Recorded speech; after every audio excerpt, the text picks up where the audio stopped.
When children argue constantly, it can feel like your home is a war zone, full of shouting, jealousy, and resentment.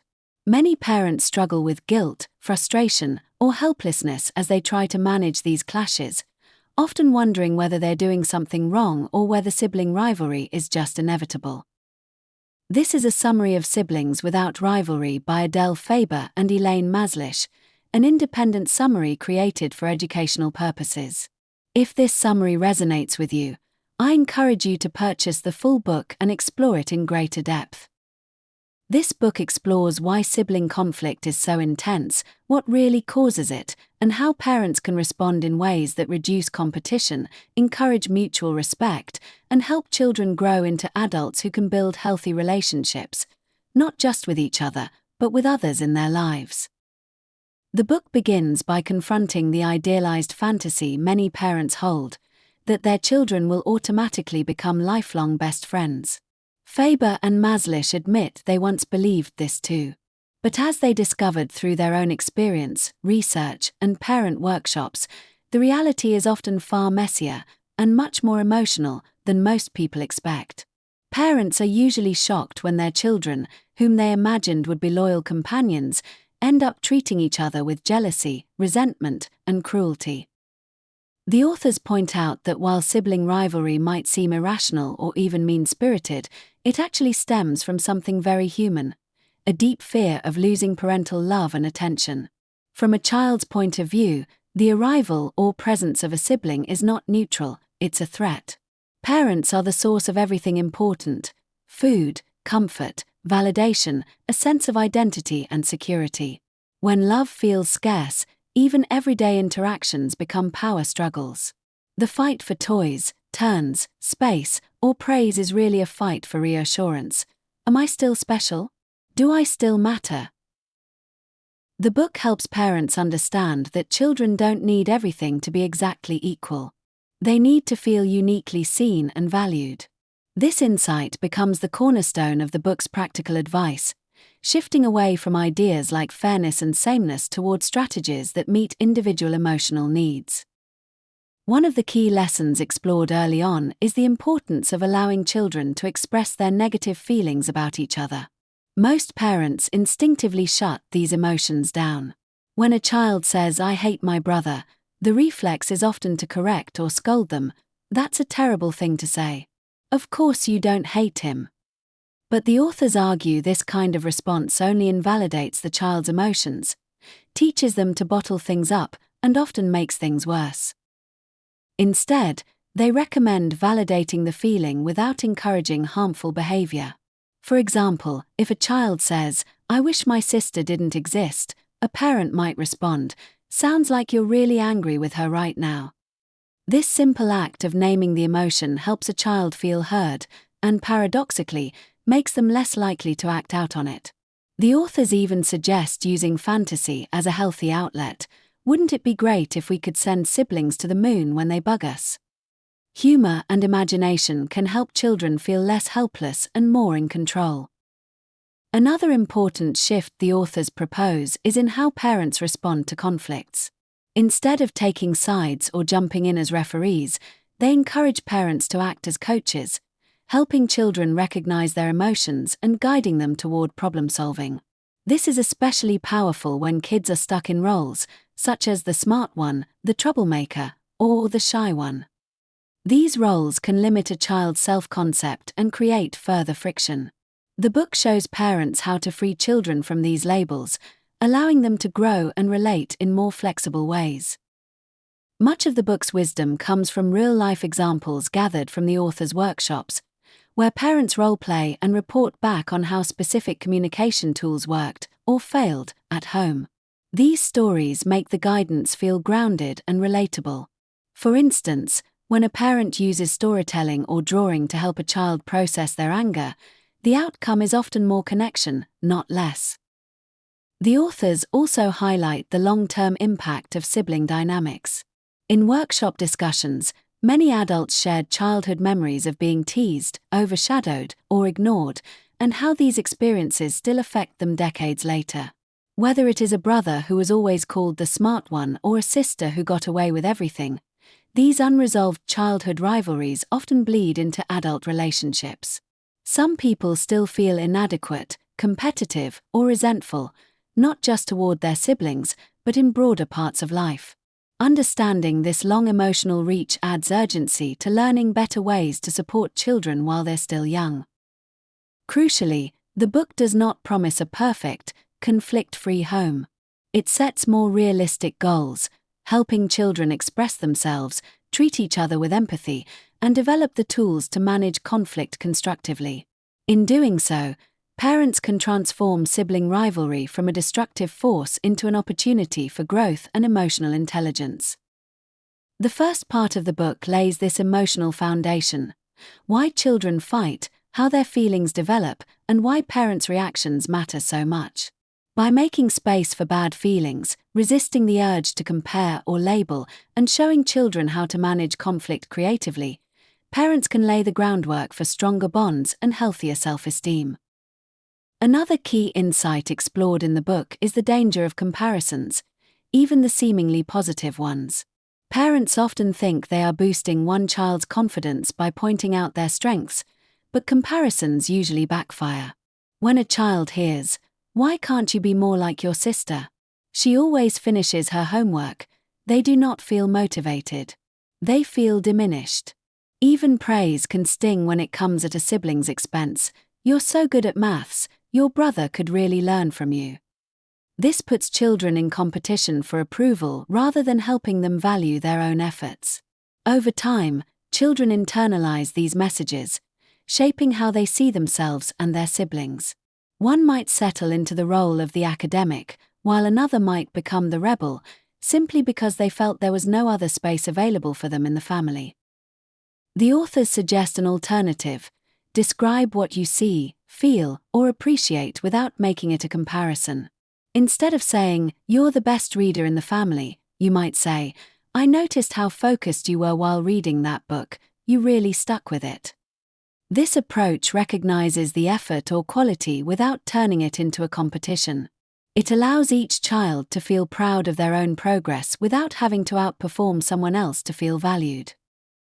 Another subtle way rivalry is reinforced is through the constant push for equality.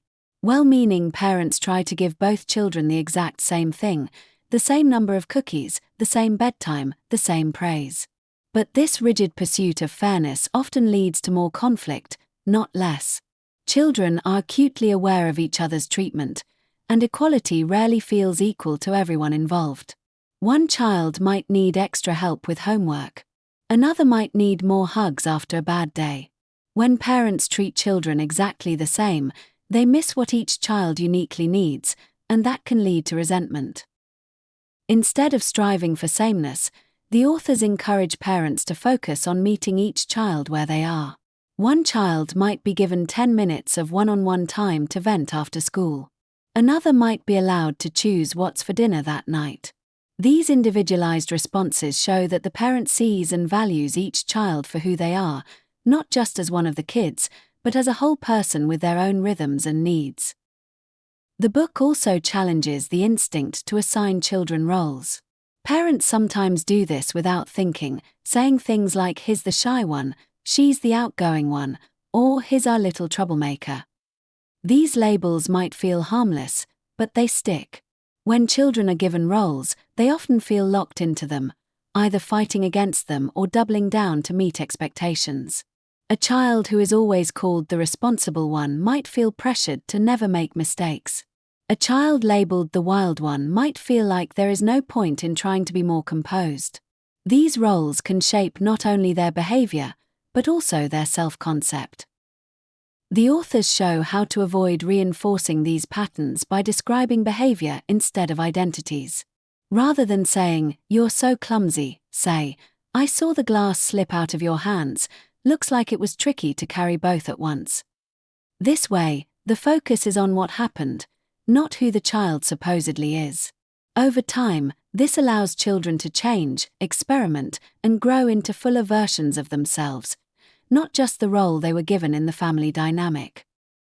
Conflict between siblings is inevitable, but how parents handle those moments makes all the difference. When a fight breaks out, Many parents feel pulled to intervene immediately. Some scold the older child automatically, assuming they should know better. Others try to resolve everything for the kids, thinking it is their job to be the judge and jury. But this often leads to more resentment and more fighting. One child feels unfairly blamed. The other feels helpless or dependent on the parent to win. The book offers a more empowering approach, helping children learn how to resolve conflict on their own, with guidance rather than interference. This starts by acknowledging each child's perspective without taking sides. A parent might say, "It sounds like you both had strong ideas about what the game rules should be," or "I can hear that you're both frustrated." From there, they can encourage the children to explain what they want and work together toward a solution, not by forcing compromise, but by helping them understand each other's needs. Sometimes the result is creative. One child plays first while the other sets a timer. Or they invent a new version of the game that works for both.